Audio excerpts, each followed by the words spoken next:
Good evening, everyone. Welcome to the Emerson Center for the Arts and Culture. I'm Susan Denson-Guy, the Executive Director. I'd also like to thank or introduce Dakota Stordahl.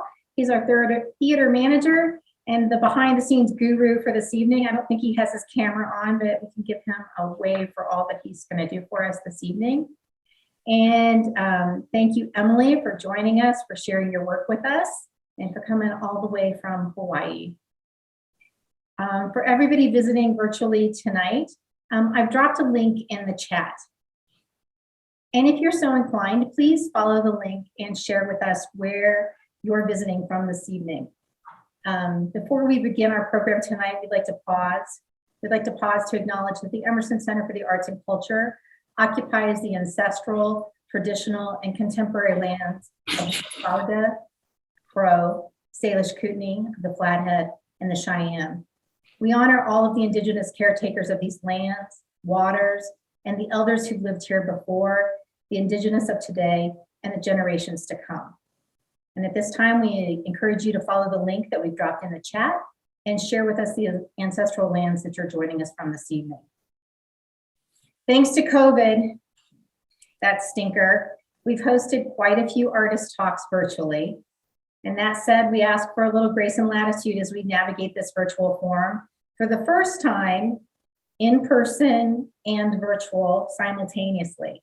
If you have any technical difficulties this evening, please note that we will post a full recording of the presentation, including the question and answer session that will follow Emily's presentation on our social media and our YouTube channel. Throughout the talk, we're going to invite you to drop your questions in the chat box. And if we have time, we're going to answer as many of those as we can at the end of Emily's presentation. If time gets away from us, we'll ask Emily to respond and we'll post her responses in the coming week. And at this time, I'd like to introduce artist Emily McIlroy. Her exhibit, Light Inside the Body, is the Emerson's Schools in the Gallery exhibit and is currently on display in the Jesse Wilbur Gallery through May 1st of this year. Emily was born and raised in Norman, Oklahoma, a good old Midwest girl like myself, with her twin brother, Ross. She received her BA in Studio Arts from the University of Arizona in 2005, and her MFA in Drawing and Painting from the University of Hawaii at Manoa in 2011. When she's not in her studio, Emily likes to read and write and swim her way through various terrestrial and aquatic wildernesses. She's currently teaching drawing and painting at the University of Hawaii. The works that she'll be sharing with us this evening were created as an extension of her 2018 Artist in Residency at Glacier National Park. If you've never been, you should go. And this work will ultimately be a part of the artist book that builds the connections between the inner and outer wilderness. The book, through an integration of art and text, will invite audiences to explore the boundaries between themselves and the non-human world. And if you'd like to learn more about Emily, as she gets started tonight, we'll drop a link to her website in the chat as well. And now I'd like to invite everyone to please make sure that your cameras are turned off and your microphones are muted. And Emily, I'm going to hand it over to you. Okay. Welcome. Thank you so much, Susan. Thank you for having me here. Thank you to everyone who came in person and everyone who's out in the virtual universe there. It's so nice to see your faces. And thank you for having me to Bozeman. I've had a wonderful week here.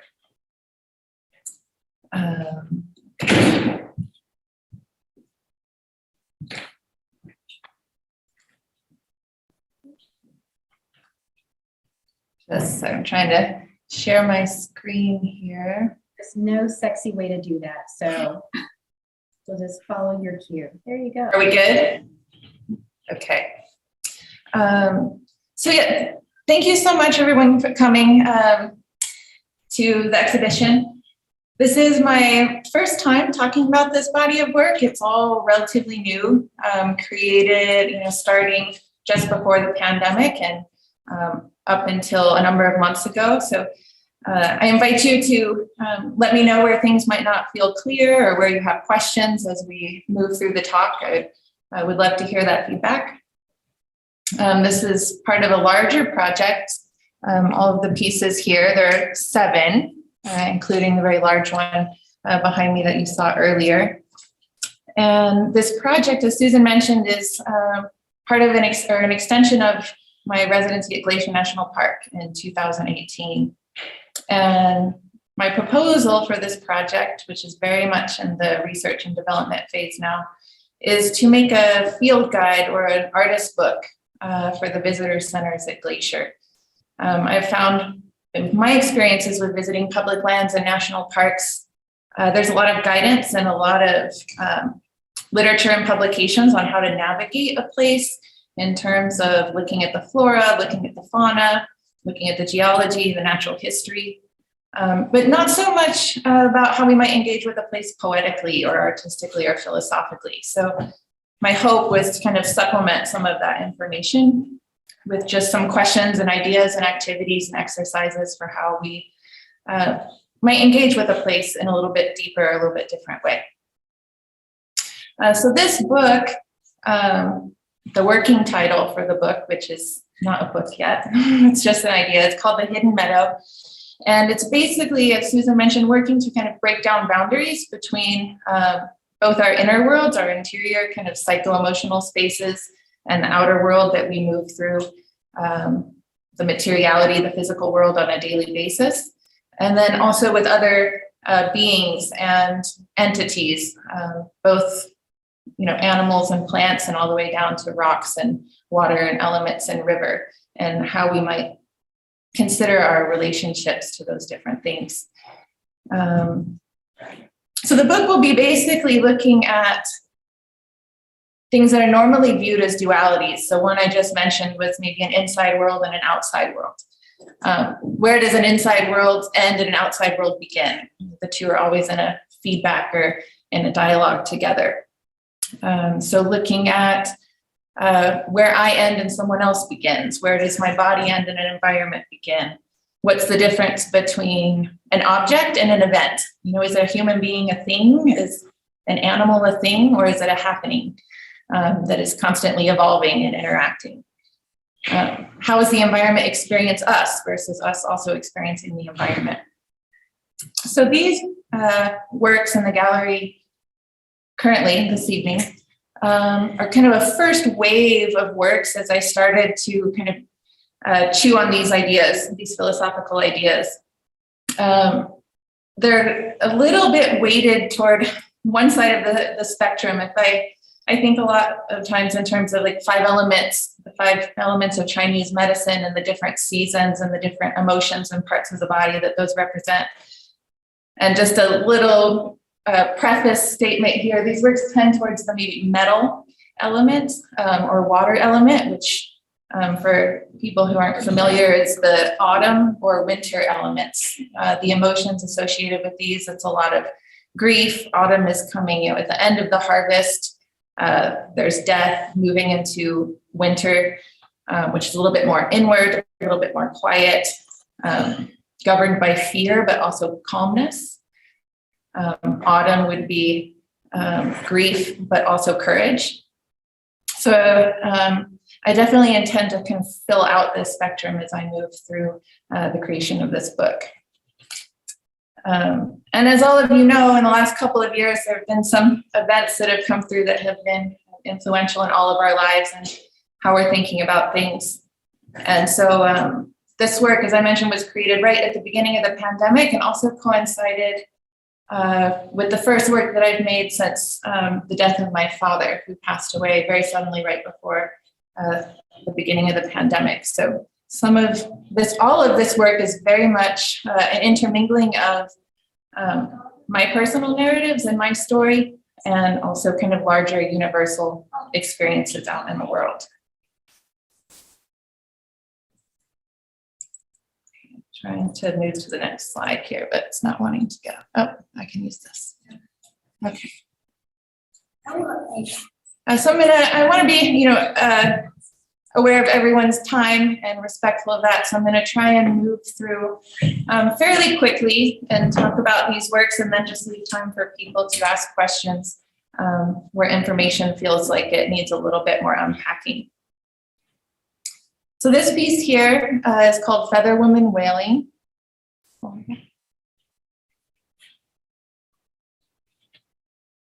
And this piece it's both a very personal piece to me and also a response to a passage in a novel that I read by Blackfeet author James Welch called Fool's Crow that was very moving to me.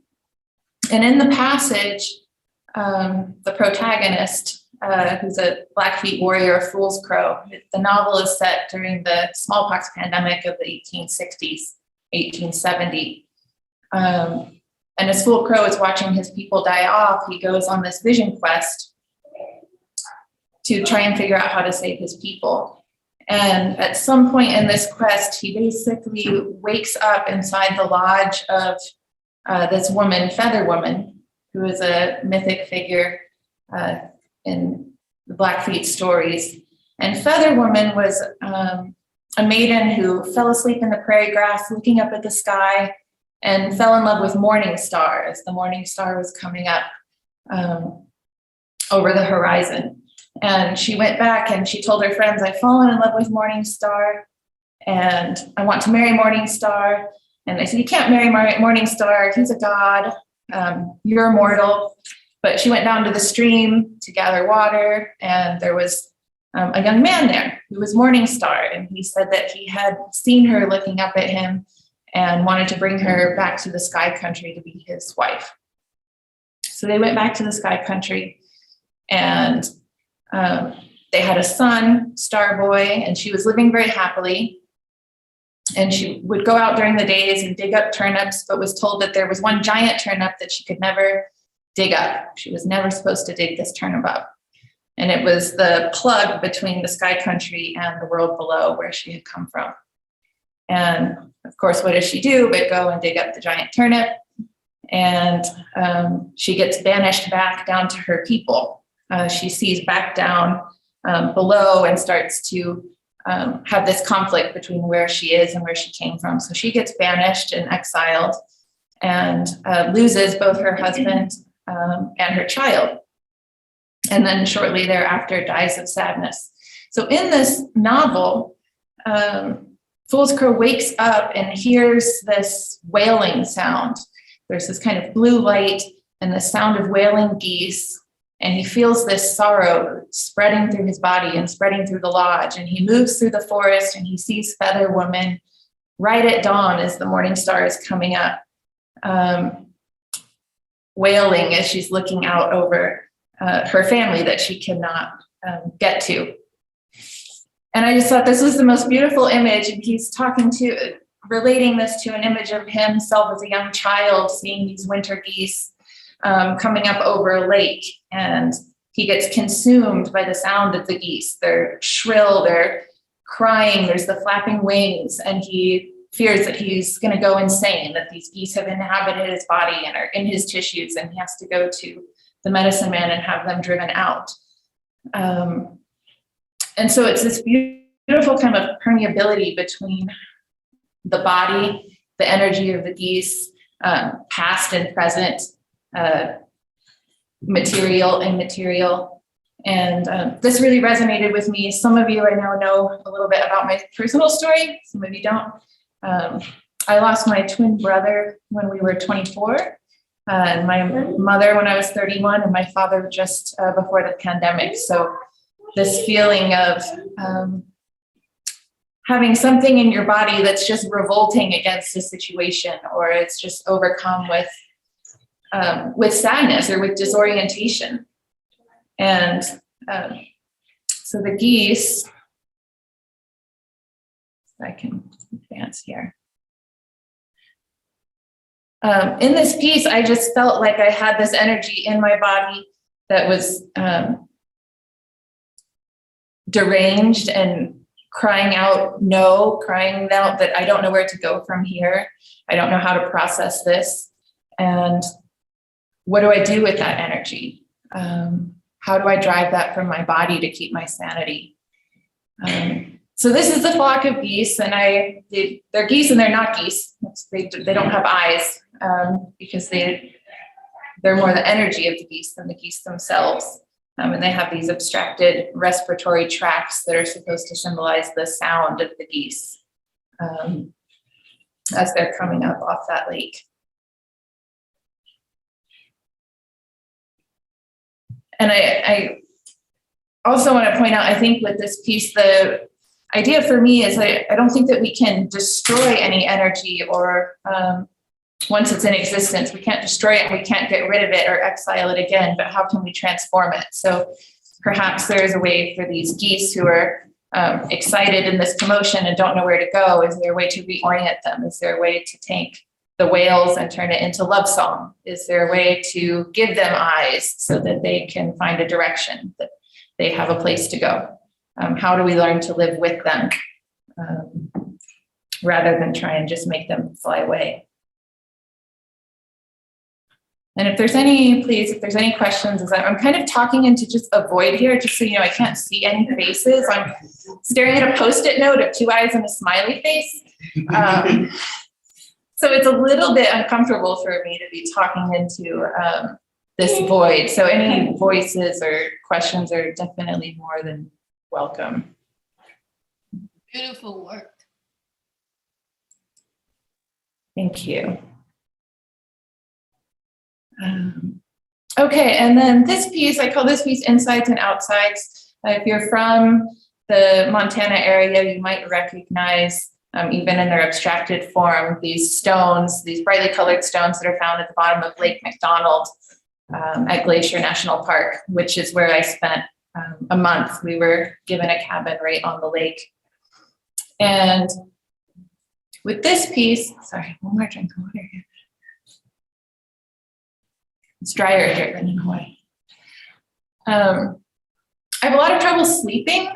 Again, those of you who know me know how much my need for sleep can dominate my life. And I have this stone at home that a very special person gave to me that when I can't sleep, I will often put in my hand and kind of rely on that weight or that connection to kind of try and anchor my energy down. And I got to Glacier and realized I hadn't brought the stone. So I thought, oh, well, that's okay. I've got all these stones that are out in the lake. I'll just go borrow some and bring them into the cabin and hold on to them at night and then put them back in the lake.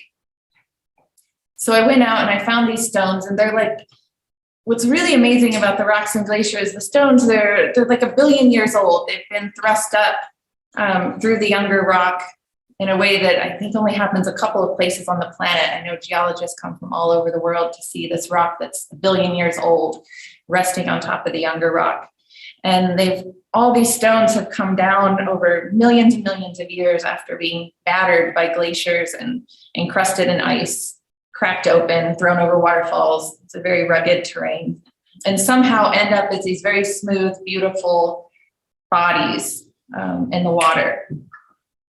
And I was doing this experiment with the stone, and I was kind of just asking its permission. Is it okay if I borrow you and have you help me sleep? And the stone says, yeah, that's, of course, that's totally fine. I don't have anxiety. You can borrow me as much as you want. But it was curious, where am I and why had you brought me here? And I explained to the stone the problem. And I said, well, don't you have these problems? I mean, I've had these traumas and these losses that have just broken me into a million pieces, but you also used to be part of one giant thing that has now been split into all these little fragments. And the stone was saying, well, yeah, that's true. I have been, but the more that I got broken up, the more surfaces were exposed to the sunlight, and the more surfaces were exposed to the water, and the more surfaces became exposed to all these other stones. So where before I was safe and I was in this larger hole, I couldn't feel the light. I couldn't feel anything coming in. I couldn't feel the other bodies around me. And I started to think of that as a really beautiful way to think about our own hearts when they get broken. Is it possible that what was once on the inside of our heart is now outside facing the world, and we can somehow perceive things and relate to things in a way that we couldn't before? And that also goes back to my interest of inside and outside and kind of breaking down yeah, just the dualism or the kind of binary way of looking at that. And Susan, how are we doing on time? I just want to make sure that I'm. You didn't find Emily. We're a couple minutes before 6. Okay. And just some details of these works. I kind of tried to abstract them so they looked part rock, part light, part water, part organ, little bit of everything. And this piece, Listening for a Heartbeat.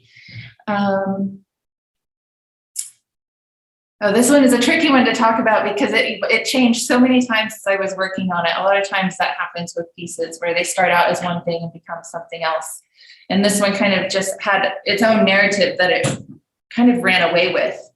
And things just started getting added in. It started out, I don't know if you can see my cursor, but this figure here was actually the outline of goat bodies that a friend and I had come across in the Waianae Mountains on Oahu. And I rolled the piece up and put it away. And a couple years later, after coming back from Glacier, got it back out and looked at it. And this time I didn't see a goat anymore. I saw a deer. And the deer that I saw, it was many different deers, actually. One was when I went back to Glacier in the winter of 2018. I had 30 perfect days of weather at Glacier where it was about 75 degrees and sunny, and I felt like I had not had the full Montana experience. So I made myself go back in the winter and went up to Bowman Lake and skied in. It was about 5 degrees and snowing. And my friend and I were skiing into the lake, and there was a pack of wolves that was weaving in and out of us. We never saw the wolves, but they were right there. The snow was falling and filling up the tracks. And so we'd get across the track, and it would have been, couldn't have been more than 2 minutes old. And they were leaving parts of a deer in front of us as well. So we would ski around a bend, and there would be a deer knee that they had just left. It was still warm and melting the snow around it. And just little pieces of this body, and kind of kept looking for a carcass, but we never saw the carcass, just the pieces. And I was thinking a lot about how these deer were experiencing us moving through the forest. They clearly saw us, they clearly knew we were there, but they weren't letting themselves be seen. But in some ways they were. By leaving a track, by leaving a knee, they were making us aware that they were there.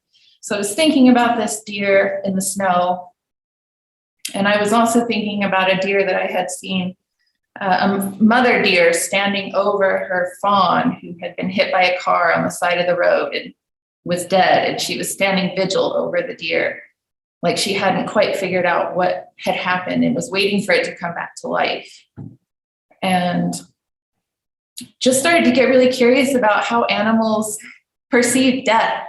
The title of the show, Light Inside the Body, is that which animates, or that which moves us through life. And I've watched that light go out of many different bodies. And it's a really wild experience. When you see a dead body, you know it's dead right away. As a human, it's so obvious that presence, that animating force is not there. And how do other animals reconcile that or deal with it? I know, looking at my twin's body in particular, I couldn't believe it, and I had to believe it at the same time. And I just put my ear down to his body and was like listening for, I said, there has to be something in there still. And of course there wasn't, at least not that I could hear. So I just started putting this piece together with the carcass. And then I thought about these birds coming down and listening, obviously in vain because this carcass is halfway decayed by now, but just trying to reconcile that cycle. Also thinking about time as well. Maybe this is the spirit of the deer that's left. Maybe it's the same deer, just at different points in time. I'm not quite sure. And I don't think I have to know. It's a detail there.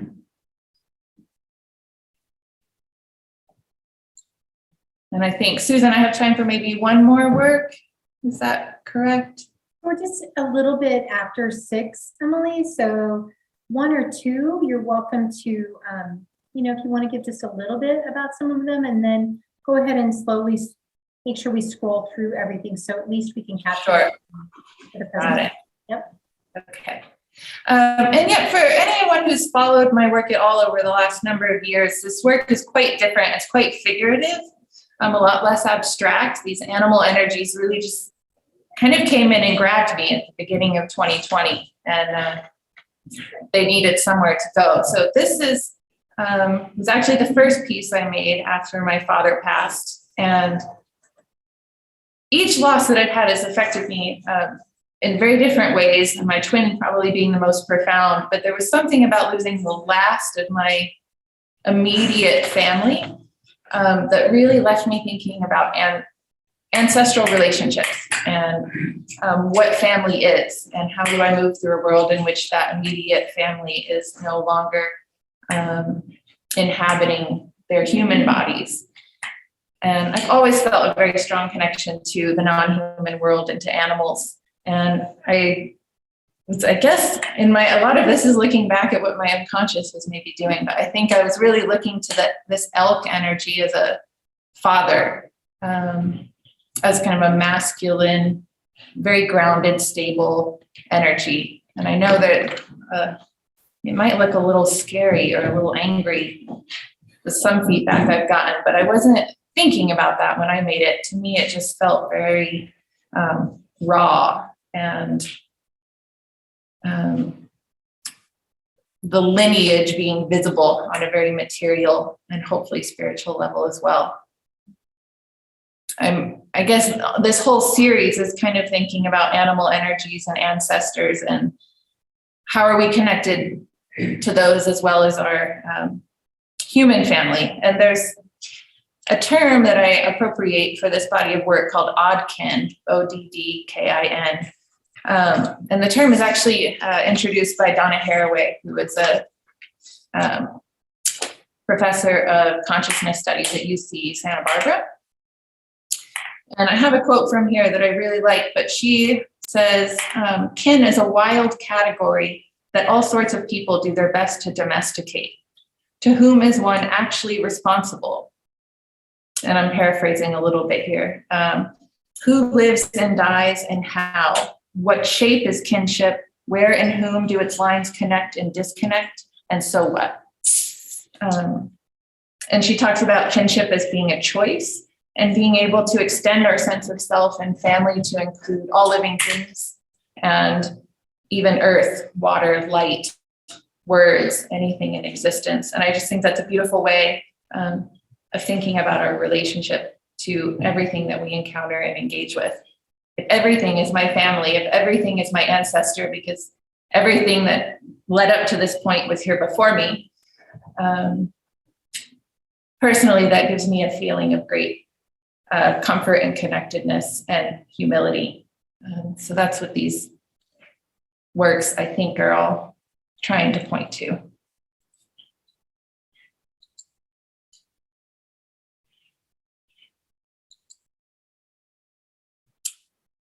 And I'll maybe just talk about this last one and then move through the last couple slides.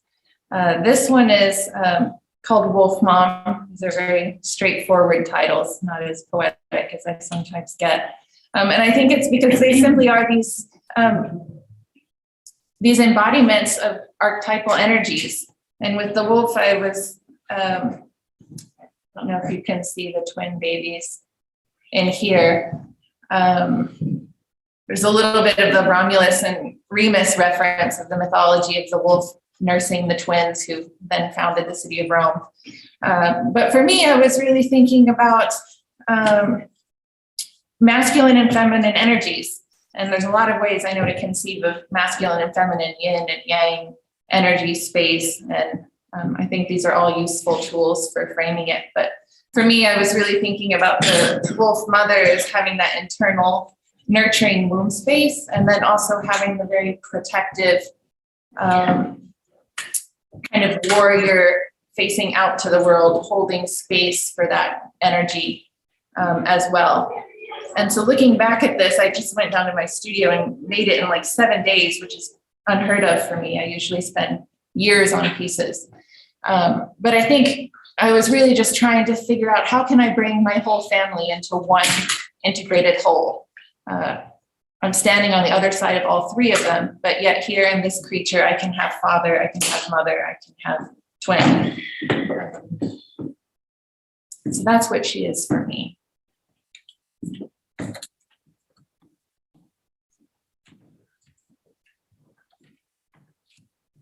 I think I'll just move through the last couple pieces just as visuals. I don't want to be rattling on into the camera here.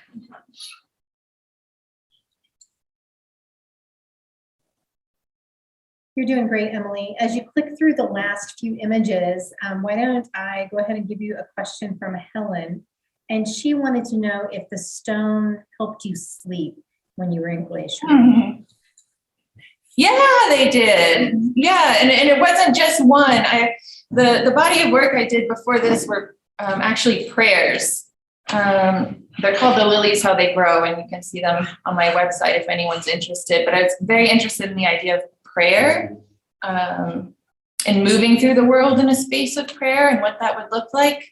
And so for me, by picking a different stone each night and returning it to the lake, it almost became like a rosary or Buddhist prayer beads or just a resting point, a space where I could rest and then return and then rest and then return. And I think having that ritual and having that continuity definitely helped. I got enough sleep. I got out on the trails. I covered lots of miles, did a lot of things while I was up there. So my insomnia didn't hold me back. So Emily, Scott is asking, and he commented that your personal story is harrowing and clearly impacts your work. When you're considering what to paint, do you specifically look for issues of life and death, happiness or sadness, or does such an interpretation come after the work? Can I ask you to repeat that question, Susan? I was so focused on moving through those slides at the appropriate intervals that. Go ahead and click out of that. There we go. Yeah. Let me give you, we'll come up so you have another face to look at. Okay, that's so much better. It was so awkward to just be staring out into the void. It's really hard. It is really, really hard. So happy to see some real eyes there. Thank you. You did great. Scott was wanting to know that, do you specifically look for issues of life and death, happiness or sadness, or does such an interpretation come after you've created the work? Yeah, thank you. That's a beautiful question. I think it depends on the piece. There's no doubt that when you experience a lot of death and loss, that you start to see it a lot of places. On the flip side of that, I feel like I see life in HD. Everything is always on the cusp of being gone, and so is so much more glorious and so much more worthy of praise at the same time. There's Stephen Jenkinson is another person I really love to read, and he talks about grief and the praise of life being these twins kind of side by side. And I feel like the texture of my world has been radically changed by death, but not necessarily. I mean, yes, I have trouble sleeping because my heart got broken and I have had to reconnect some things. But now, standing on the other side of those prayer paintings and coming into having lost the last of my immediate family and processing that and integrating it, I'm now standing in a space that feels very like full potentiality. Anything can become, anything can happen. Everything is flesh, everything is life, and everything will die and then be recycled. And it's a kind of exciting place to be. So I think for sure that I've seen that a lot because it has just been so part of my experience since I was 24. And anything can be tied to death at some point because it's the terminus of everything, right? If you follow anything out, you get to death.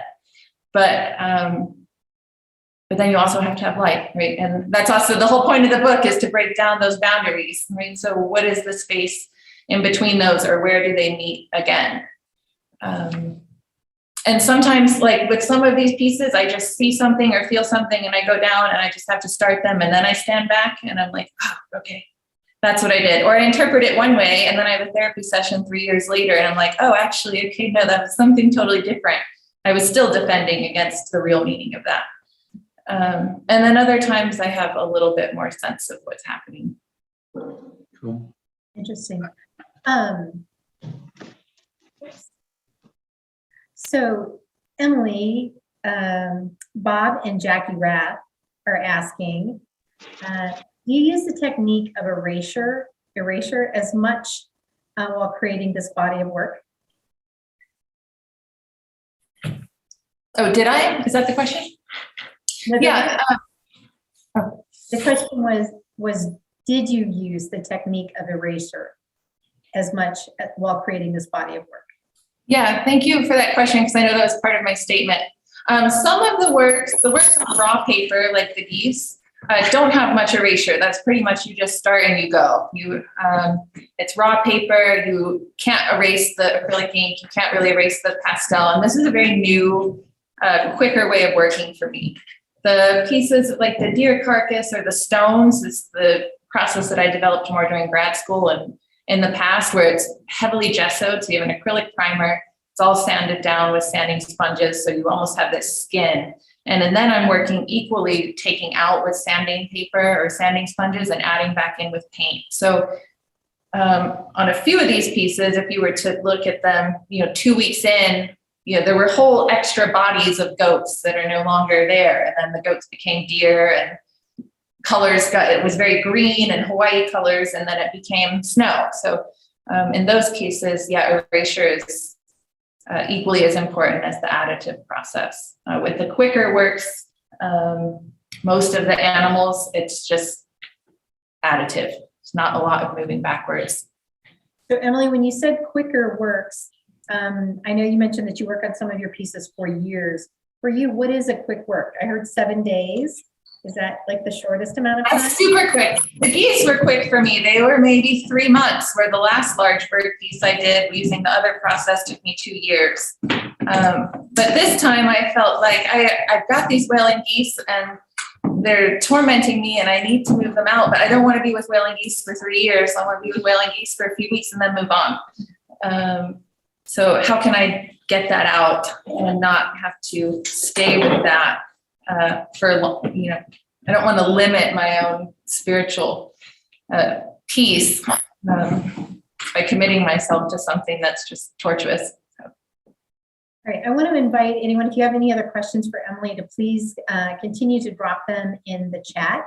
And Emily, just a couple of other questions. So I know the piece behind you, the whaling, I'm going to say the word women, has a new home. When it comes out of this exhibit, it will belong to the state of Hawaii? Yeah, as long as it comes back undamaged. Everything, the Hawaii State Foundation on Culture and the Arts has pledged to buy this piece as part of their COVID art collection. Nice, congratulations on that. That's huge. Thank you. Really, really huge. And thank you for being with us this evening and presenting in this, albeit virtual and surreal time that we're in. I think the spirituality of your work comes through beautifully, and it's really an appropriate subject matter for us to maybe struggle with the duality of presenting it in 2 different ways at one time. So all the same. Yeah.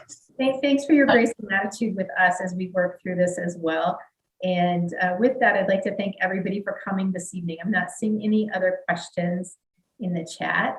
So Emily, thanks for your time. Thanks for helping us install and showing us the intricacies and beauty of your work. We appreciate it.